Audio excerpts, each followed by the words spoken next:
Ang topic natin ngayon, yung finished atonement.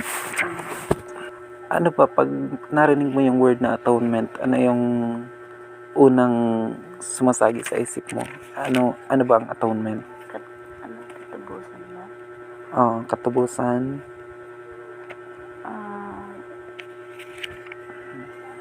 Ano ba? Pardon. Yan, pardon, ano pa?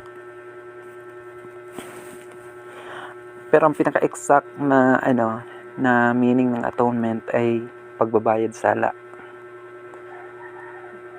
Ito yung text natin ngayon, John 19:30. When Jesus therefore had received the vinegar, he said, "It is finished." And he bowed his head and gave up the ghost. Nang pagdiinan natin ng pansin itong sinabi ni Jesus na it is finished. Ano ba yung ibig sabihin nito? Ano ba yung natapos ni Kristo? Ang sinasabi dito ni Jesus na it is finished ay yung plan of redemption na nasa isip na ng Diyos before the foundation of the world, na nakasulat sa 1 Peter chapter 1 verse 18 to 20. Ibig sabihin, ang sinabing ito ni Jesus na it is finished, ibig sabihin dito ni Jesus, tapos na yung pagbabayad sala. Sinabi ito ni Jesus dito sa cross. Ibig sabihin, ang redemption ay totally nakasentro sa cross of Christ, sa kamatayan niya, hindi sa resurrection. Sa Greek, ang word na it is finished is tetelestai, na ang ibig sabihin finished, tapos ginagamit din ito ng mga yung mga businessman na mga Greek sa sendang transaction. Pag sinabi nindang tetelestai, ibig sabihin paid in fully paid na, paid in full, di ba? Kaya nung sinabi ni Jesus na it is finished, ibig sabihin niya fully paid na. Kaya tayo fully saved na. Walang partial justification. Kasi ang justification is all or nothing, di ba? Pag naniwala ka sa sa partial justification, ibig sabihin hindi ka naniwala na yung atonement na ginawa ni Jesus sa cross ay sapat na. Pero malinaw bagang sinabi sa dito sa Romans na ang atonement na ginawa ni Christ sa cross ay sapat na. Romans chapter 6. Sabi dito, knowing that Christ being raised from the dead dies no more. Ibig sabihin, hindi niya na kailangang mamatay ulit para sa pagbayad ng kasalanan. Kasi sabi nga dito sa sa sunod na verse, for in that he died unto sin once. Ibig sabihin, isang beses niya lang ginawa 'yon. Pagkatapos, naupo na siya sa right hand of God. Ibig sabihin, yung redemption, yung pagbayad sala, tapos na. Tayo baga pag umuupo tayo pag tapos na yung gawain. Yun, si Jesus naupo din sa sa right hand of God dahil tapos na yung pagbabayad sala niya. Kung hindi pa yan tapos, sabi ni Paul digdi sa Hebrews chapter 9 verse 22, ibig sabihin, kailangan pa ni Jesus mamatay ng paulit-ulit mula pa ng likhay ng sanlibutan. Kung gayon, walang pagkakaiba ng mga hayop na inihandog sa Old Testament na taon-taon kailangan mag-alay ng hayop para mapatawad tayo sa ating mga kasalanan. Pero kay Jesus, sabi sa Hebrews, once for all yung sacrifice niya. Kaya tinawag ito ni Paul na na everlasting covenant. Ibig sabihin, yung past, present, and future nating kasalanan, covered niya ng dugo ni Kristo, ng kamatayan ni Kristo sa krus. Para lang yun dun sa mga naniwala. Kung matatandaan natin, nung namatay si Jesus sa cross, yung curtain na naghiwalay sa dakong banal at dakong kabanal-banalan napunit. Ngayon, dahil napunit na yung yung curtain na naghiwalay sa dakong banal tao sa dakong kabanal-banalan, ibig sabihin ng Diyos, lumapit na ang sino mang nais lumapit. Kaya ang invitation baga dito sa sa Revelation chapter 22, whosoever will come, di ba? Ibig sabihin doon ng Diyos, dahil sa kamatayan ni Kristo sa krus, sa kamatayan ng anak ko sa krus, whosoever will come. Kaya sabi man baga ni Paul, let us come boldly To the throne. to the throne of grace. Di ba? Why? Kasi, dahil dun sa ginawa ni Kristo sa krus, yung sabi sa sa Romans, sabi sa 1 Corinthians, na-reconciled na tayo sa Diyos Ama, di ba? Dahil reconciled na tayo sa Diyos Ama, tinatanggap na tayo ng Diyos. Kaya malaya na tayo makakalapit sa Diyos anumang oras. It is finished, tapos na. Tsaka makikita natin na pinalaya ni Jesus yung mga nasa Abraham's bosom or sa paradise. Pinalaya ni Jesus yung mga Old Testament saints doon. Hindi after resurrection, kundi between the crucifixion and resurrection. Malinaw yan na nakasulat sa Biblia, di ba? Sa Ephesians 4 verse 8 to 9, di ba? Sabi doon, bago umakyat si Jesus sa heaven, bago siya muling nabuhay, bumaba muna siya sa lower parts of the earth, na ang tigtutukoy yung Abraham's bosom, kung saan nandun yung mga Old Testament saints. And though na sinasabi sa salaysay ni Jesus dun sa Lazarus at mayaman na kinukomfort sila doon ng Diyos, doon na kinukomfort sila ng Diyos doon. Pero ang katunayan, sabi sa Ephesians 4 verse 8 to 9, they are captives. Captive sila ni Satan. Why? Dahil sa katotohanan na itong mga dugo ng mga hayop na iniaalay nila doon sa Old Covenant ay insufficient to forgive their sins, to cleanse their sins. Kaya yung kumbaga, naligtas sila hindi dahil dun sa mga hayop na iniaalay nila, kasi Hindi sabi nga sa sinusimbolo hindi sila naligtas dun sa mga hayop na inaalay nila kasi hindi naman yun nakaalis ng kasalanan, sabi sa Hebrews 10 verse 1 to 4. Kundi naligtas sila dun sa sinisimbolo ng mga hayop na yon, na walang iba kundi yung seed of the woman na ipinangako ng Diyos dun sa Genesis 3:15, na walang ibang tinutukoy, sabi sa sa Galatians 2:16 ay 3:16, kundi si Kristo. Kumbaga naligtas sila by grace through faith, by looking forward to the cross. Kasi wala naman ibang paraan ng kaligtasan, maging sa Old Testament man yan o sa New Testament, kundi kay Jesus lang.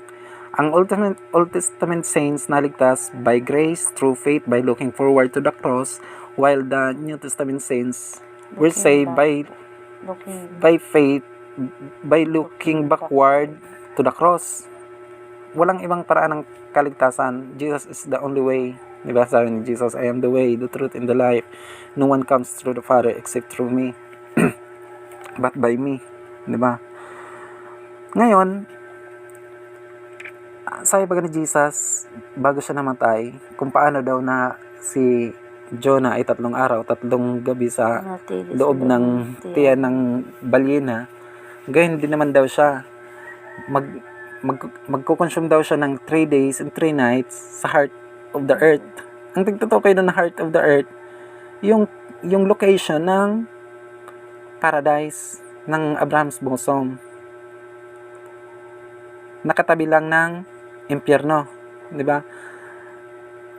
Actually, ang paradise or Abraham's bosom ay part siya ng Hades. Kasi nasa underworld siya. Ang dahilan kung bakit hindi sila nakakaakit sa langit after nilang mamatay, kasi yun nga, yung dugo ng mga hayop ay insufficient to forgive their sins. Kaya, yun nga, yung sabi ko sa iyo, noon hindi ko naintindihan kung bakit si kaluluwa ni Samuel galing sa ilalim ng lupa. Kasi galing siya sa Abraham's bosom. Ngayon,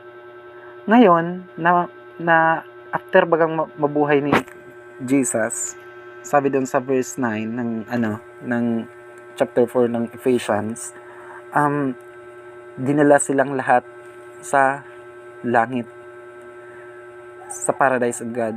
Actually, apat kaya yung paradise sa Bible, yung Garden of Eden, yung Abraham's bosom, yung paradise of God na nasa third heaven, tapos yung millennium. Kaya apat na paradise yan.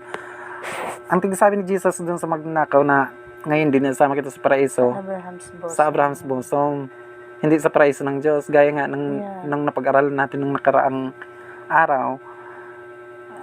Kung gayon, saan galing si Jesus? Kasi sabi ni Jesus kay Maria Magdalena, wag mo akong hawakan kasi hindi pa ako nakakit sa Ama. Pero bago siya namatay, sabi niya, ngayon din isama kita sa paraiso, sabi doon sa magnanakaw na nananampalataya. Ibig sabihin, pumunta siya doon sa Abraham's bosom bilang katuparan ng sinabi niya sa Matthew 12:40 na mananatili siya doon, magkukonsume siya doon ng 3 days and 3 nights sa heart of the earth. Ang purpose niya para pumunta doon, para palayain yung mga Old Testament saints. Sila yung mga nagsilabasan sa libingan nung namatay pa si Jesus, lumindol, nabuksan yung mga libingan, nagsilabasan yung mga Old Testament saints. Sila yon, pinalaya sila ni Jesus. Tapos sabi bagad nun, nung nabuhay muli si Jesus, kasama sila ni Kristo sa templo, maraming nakakita sa kanila. Diba? Sila yon, yung mga galing sa Abraham's bosom. Nang umakyat si Jesus sa langit, kasama silang lahat. Pero, ang naging visible lang sa mata ng mga apostol, si Jesus, kasi siya yung glorified body.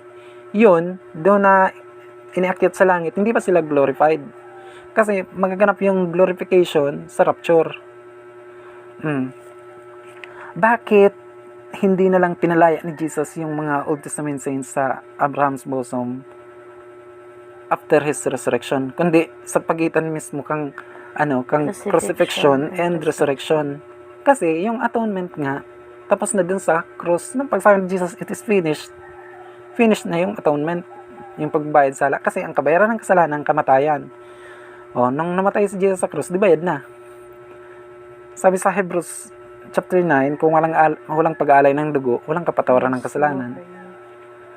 Dahil inialay na ni Kristo yung kanyang dugo, ibig sabihin, pinatawad tayo sa ating mga kasalanan. Di ba? Yun.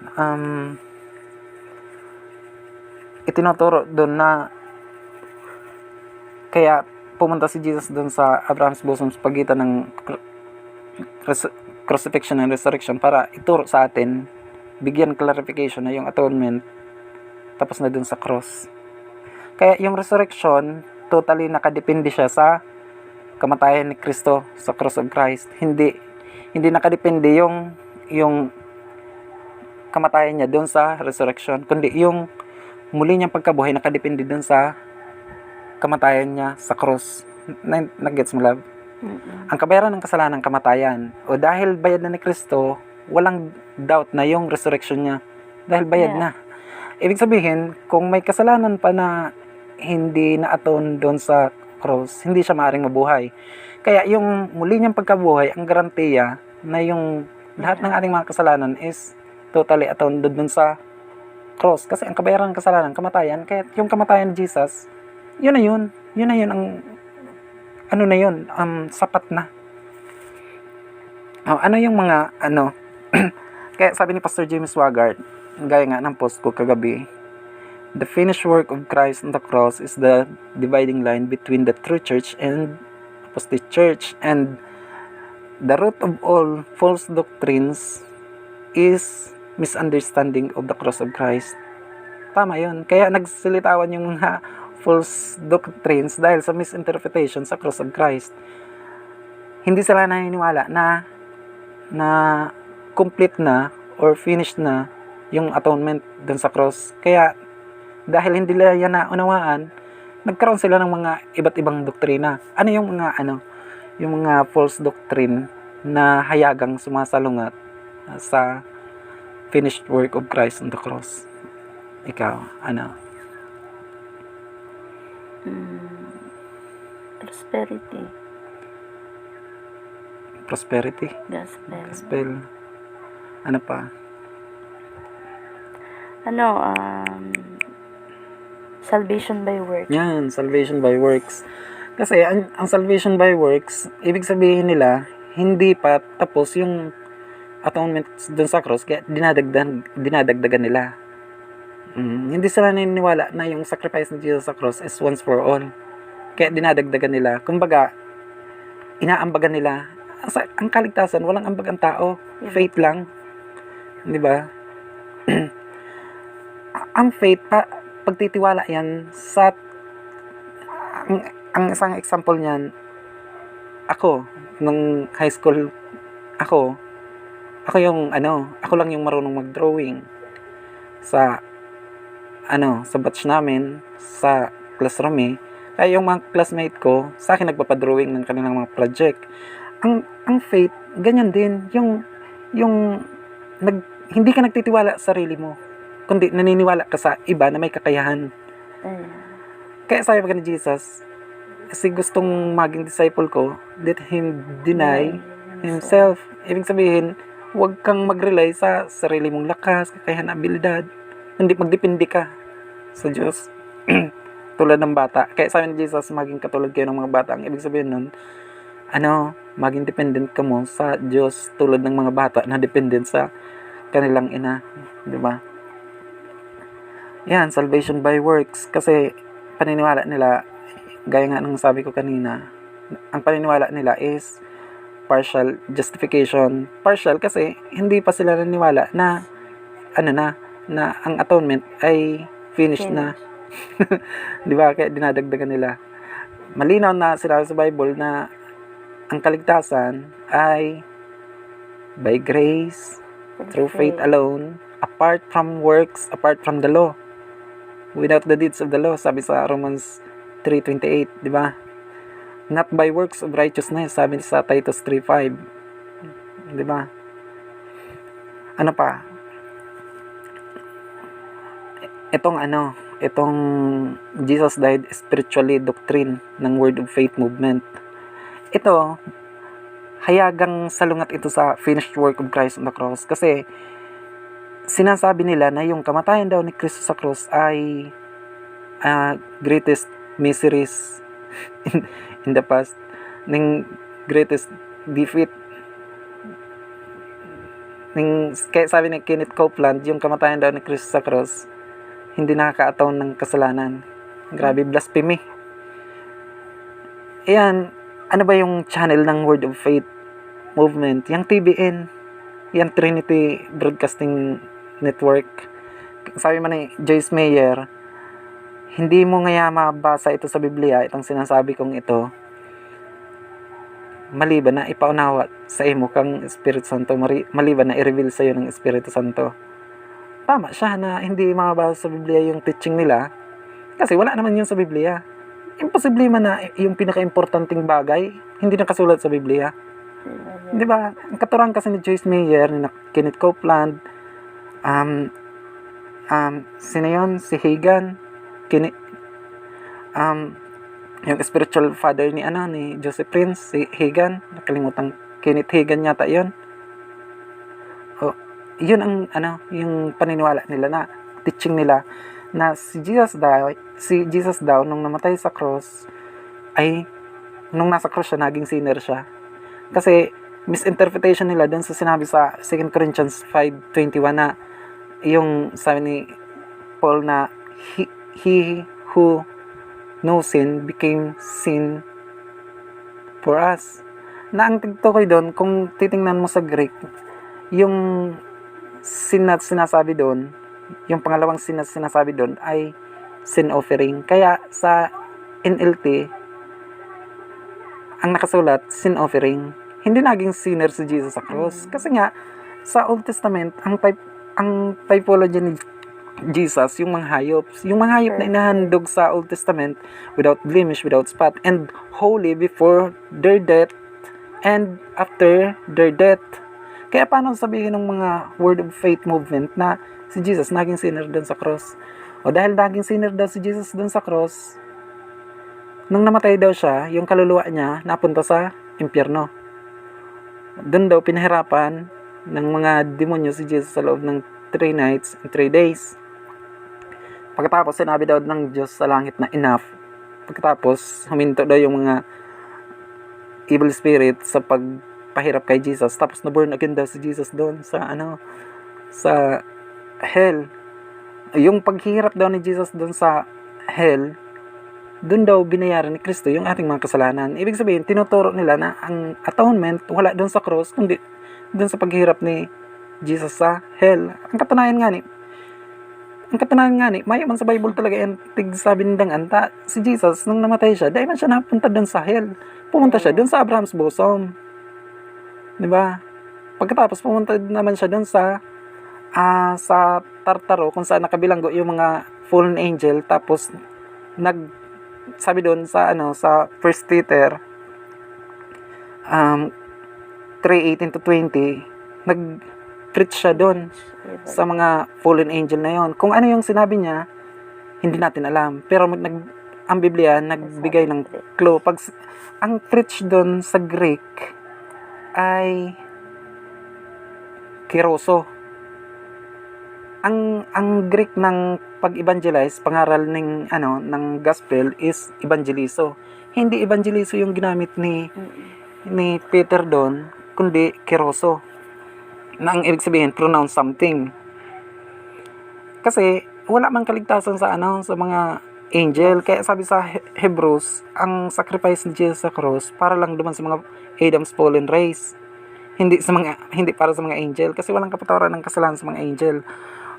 Doon man lang pumunta si Jesus sa Abraham's bosom or paradise, pagkatapos doon sa Tartaro na kinabibilangguan ng mga fallen angel. Marahil ang sinabi ni Jesus doon sa mga fallen angel na yon, sinikap ninyong pigilin yung incarnation ko doon sa Genesis, kasi nung sabihin baga ng Diyos na ang Redeemer, magpapadala ang Diyos ng Redeemer sa magitan ng babae, nakasulat sa Genesis 3:15. Ang ginawa ni Satanas, nag-utos siya ng mga fallen angel, nag-asawa ng mga babae para pigilin yung incarnation na yun ni Jesus, para sirain yung DNA ng mga tao, para hindi mangyari yung incarnation ni Jesus. Pero ginunaw baga ng Diyos yung daigdig noon, namatay yung mga tao maliban kinuwi, tapos sa pamilya niya na walang dugong nipilim. Marahil ang sinabi ni Jesus dun sa mga fallen angel na yon, pinigil ninyo yung incarnation ko. Nangyari pa rin yung plano ng Diyos, dumating pa rin ako. Kaya ito bago natin talakayin yung ibang mga false doctrine ng mga cult religion, ito munang doctrine ng Word of Faith movement ang talakayin natin. Kasi itong Word of Faith movement na to, itong Jesus died spiritually doctrine, tinatangkilik ito ng mga born again churches ng iba, hindi ng lahat kundi ng ilan. Bago natin talakayin yung false doctrine ng ilang cult religion, ito munang sa false doctrine na nasa loob ng born again churches, ng ilang mga born again churches ang talakayan natin. Pangalawa na hayagang sumasalangat sa finished work of Christ on the cross is the doctrine of purgatory. Isa din to, 'di ba? Itinuturo naman ng mga Katoliko na ang cleansing daw ng kasalanan wala doon sa cross. Kaya pinapawalang kabuluhan nila yung kamatayan ni Kristo sa cross. Walang pagkakaiba sa Word of Faith movement. Sinasabi nila na kapag namatay daw ang tao, mapunta siya doon sa purgatory, na may man nganing purgatory sa Bible, kundi heaven and hell sa naman baga. 'Di ba? Mapunta daw siya doon. Pagkatapos paparusahan siya ng pansamantala according sa sa bigat ng kasalanang nagawa ng tao. Paparusahan sila ayon sa kanilang mga kasalanan. Pag natapos na daw yung parusa sa kanila, makikleanse na sila sa kanilang kasalanan kasi nabayaran na nila yung kasalanan nila. Ibig sabihin, ang nagbabayad ng kasalanan nila, sila, hindi si Kristo. Kaya pinapawalang kabuluhan nila yung kamatayan ni Kristo sa cross. Pagkatapos daw, ililipat na sila sa langit. Dahil sa panalangin, sa tulong pa ng panalangin ng mga nabubuhay dito sa daigdig. Conflict na maray yun sa scripture, lalo na dun sa salaysay ni Jesus tungkol dun sa kay Lazarus tapos sa mayaman, di ba? Walang ibang nasa pagitan ng paradise and hell, kundi malaking bangin. Kaya walang purgatory sa Bible, di ba? Kaya isang Katoliko yung inis na inis sa akin. Sabi ko, walang purgatory sa Bible. Baka niya ako ang ibig mong sabihin, ning teritoryo kang mga pinurga. Inis na inis. Oh. Ayun, tinuturo nila na ang atonement wala dun sa cross. Actually, hindi sila naniniwala sa atonement ni Kristo. Kasi ang paniniwala nila, ang atonement, sila ang magbabayad ng kanilang kasalanan dun sa sa pansamantala daw na paghihirap nila sa purgatory, pagkatapos ilipat na sa langit. Ayan, sabi sa Bible, pagkatapos ng kamatayan, paghukom na. Ay, baga. Kaya, there is no salvation after death. Huli na ang lahat para sa lahat ng mga unsaved na namatay. Di ba? Doon sa sa Lazarus at mayaman, nakikiusap bagay si mayaman na kung maaari pabalyuhon si Lazaro sa doon sa burning side of hell para patakan man lamang ng tubig yung dila niya kasi nahirap siya sa apoy. Pero sabi ba nga ni Abraham, kaya nga ni gwaning dakulang bangin sa pagitan ang mga yaan dyan, day makaigdi, ang yaan nigdi, day makadyan. O kaya paano sabihin kang mga Katoliko na si mga yaan sa purgatory, after kang paghihirap nila, ilipat na sa langit. Nakiulay pa nga ni, si mayaman baga, na kung maaari ngayon, mabuhay na lang ngayon, graray ako, magduman sa sa harong kan sa kong ama, tamay mga tugang pangay ako, babalaan ko sinda, pero day manggraray. O kung mayong nagibo, itong pamibi, kang mga gadan para sa diri ninda, mahigit na mayong maginibo ang pamibig ang mga buhay para sa mga gadan. Kaya useless ang pamibig kang mga tao igdi sa kinaban kang mga Katoliko para duman sa mga pinaniwalaan nilang nasa purgatorio niyan. Mali yun. Ano pa yung ibang doktrina sumasalungat sa finished work of Christ on the cross. Ito pa ining katuruan ni false prophet Ellen G. White ng Sabadista. Ito, kasi ako kahit anong libro binabasa ko yan. Kaya binabasa ko yung mga aklat ni Ellen G. White, binabasa ko yan. Pero pagkatapos kong basahin, pinapasunog ko na. Siyempre makaka-deceive pa yun. Sabi ni Ellen G. White, hayagan niyang sinabi sa libro niyang Ang Dakilang Pag-asa tapos sa Great Controversy na iyong pinaka may otoridad na teaching ng mga Sabadista. Ang paniniwala ng mga Sabadista, lahat ng teaching daw ni Ellen G. White ay direktang mula sa Diyos. Kasi yun naman ang sinasabi ni Ellen G. White. Kaya lahat daw ng teaching ni Ellen G. White, lahat daw ng writings ni Ellen G. White ay walang mali. Kinasihan daw ng Espiritu Santo. Pero kung kinasihan niya ng Espiritu Santo, bakit conflicts Bible? Sabi ni Ellen G. White, hindi pa daw tapos yung atonement dun sa cross.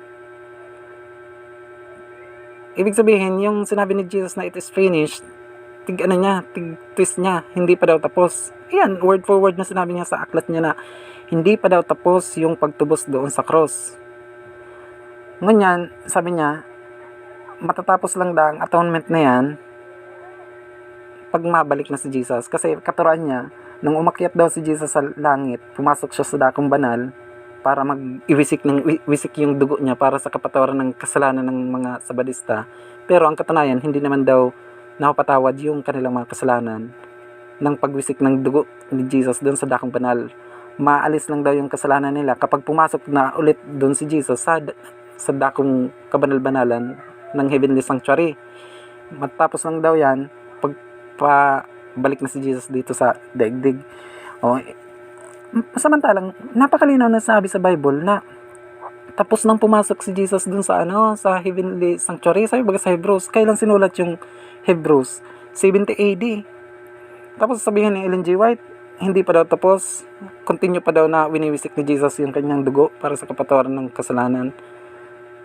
Diba? Conflict sa Bible. Sabi sa binasa natin kanina nga sa Hebrews chapter 10 verse 17, hindi na kailangang iwisik ulit ni Jesus yung kanyang dugo kasi yung sacrifice niya sa cross sapat na. 'Di ba? Pagkatapos, umupo na siya sa right hand of God. O, katuruan ni Ellen G. White, nang umakyat si Jesus sa langit, hindi naupo si Jesus sa right hand of God, kundi pumasok sa dakong banal. Ibiniwisik yung dugo. Hayagan niyang sinabi sa kanyang libro na hindi pa daw tapos yung atonement dun sa cross. In other words, to be continued daw sa heavenly sanctuary. Yun, kaya sabi ni Ellen G. White, ang dugo daw ni Kristo na nabuhos sa cross, hindi naman nakakapatawad ng kasalanan. Pareho ng sinabi ni Kenneth Copeland. Dahil hindi naman daw nakakapatawad ng kasalanan yung dugo ni Kristong nabuhos dun sa cross, hindi daw, sabi niya, word for word na sinabi niya, wala daw taong pwedeng magsabi na siya iligtas na. Naku po. Malinaw bang sinabi sa Bible na sa 1 John, si John, na ang nanampalataya kay Kristo ay may eternal life na. Nasa kanya na. Pero hindi niya pa na-experience. Pero nasa kanya na. Kasi ma-experience niya lang yon after his death. Di ba? May assurance na binigay ang Bible sa mga nanampalataya sa kanya. Pero sinabi ni Ellen G. White, hindi pa daw tapos yung pagtubos dun sa cross. Dahil hindi pa tapos yung pagtubos sa cross, hindi pa tapos ang atonement sa cross, hindi naman nakakaalis ng kasalanan yung dugo ni Kristo, hindi naman nakakapatawad, kaya hindi pa daw ligtas ang nanampalataya kay Kristo. Naku po, malinaw nang sinabi sa Bible, lahat ng nanampalataya kay Kristo may buhay na walang hanggan. Kaya yun, kaya tama si Pastor James Swaggart na ang root of all false doctrines is misinterpretation sa finished work of Christ on the cross. Yun man lang, apat na yan ang major na false doctrine na sumasalungat sa finished work of Christ on the cross. Yang salvation by works, yang doctrine na Jesus died spiritually ng Word of Faith movement, yang doctrine of purgatory, tapos yang investigative judgment teaching ni Ellen G. White. Pero lahat ng yan, ang root niyan, dahil hindi nila naintindihan yung word na sinabing ito ni Jesus na it is finished. Dahil sa misinterpretation nila sa finished work of Christ on the cross. Yun lang. Ikaw, Love, anong maidaragdag mo? Lala. Pero grabe na. Totoo nga na ang story ng Bible, Christ and Him crucified. Kasi sa Kanya talaga, lahat ng tawag nito, mapa Old Testament, mapa New Testament, sentro pa din kay Christ. Especially dun sa ginawa niya sa krus ng Calvary. Dati yan yung Abraham's bosom. Dahil nga, dati, parable. So, kahit nga ako noon, word na ginagawa, paniniwala ko, parable pa siya, pero may connected pala siya sa cross of Christ. Tsaka, Kumbaga, naligtas sila by credit sa gagawin ni tsaka Kristo. Love, yung kay Samuel nga, bakit siya, Galing sa ilalim ng lupa. bakit hindi pababa? Kasi sabi ni Jesus, walang umakyat sa langit, maliban sa baba.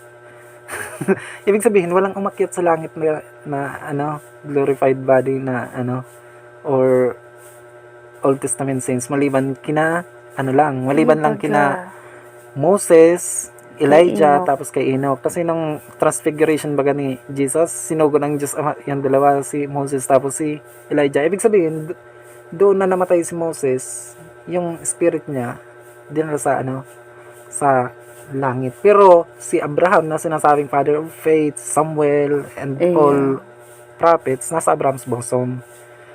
Kumbaga, ang kalayaan nila nakasalalay sa cross of Christ, sa kamatayan ni Kristo sa cross. Ayun lang ba? Hindi siya parable kasi lahat ng parable ni Jesus, common noun yung ang mga tauhan sa kwento. Pero yun sa Lazarus at mayaman, proper noun baga, Lazarus, Abraham, di ba? Hindi yan parable, kundi tunay na pangyayari. Hindi mo lang yan maunawaan kung hindi mo maintindihan yung cross of Christ. Kaya sabi ni Pastor James Swaggart, Ano daw? kalay si ate. sabi ni Pastor James Swagart, ang key para maintindihan mo yung Bible ay ang cross of Christ. Pag naunawaan mo yung cross of Christ, lahat will fall into places. Ang galing Pastor James. Totoo naman talaga. Ganda.